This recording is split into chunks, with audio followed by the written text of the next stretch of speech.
आप सबके नमस्ते व प्रणाम बा, जय श्री राम बा। और पावर स्टार पवन सिंह आवे वाला फिल्म कैसे हो जाला प्यार के पोस्टर आप लोग के बीच में कल आ चुकल बा और एक ट्रेलर 26 नवंबर यानी कल सुबह आप लोग के बीच में आवेला बात। आप लोग कितना इंतजार करते नहीं जा हमारा कमेंट बॉक्स में जरूर बताई जा। लेकिन आज सुबह इंटरटेन रंगीला पर यश कुमार के आवे वाला फिल्म अघोरी के ट्रेलर आई बाटे। थोड़ा सा ये अघोरी के बारे में बात कर लिया।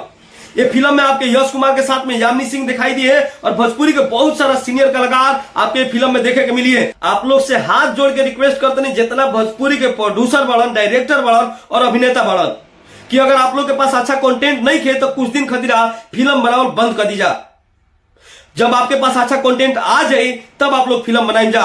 आप लोग भोजपुरी के दर्शक का बेवकूफ समझ ले बनी जा कि एक घिसल पिटल कहानी लेके आई और भोजपुरी के दर्शक वो कहानी के देखे खातिर अपन 3 घंटा समय बर्बाद करी है, अपन मेहनत के पैसा बर्बाद करी है और हॉल तक जाई है।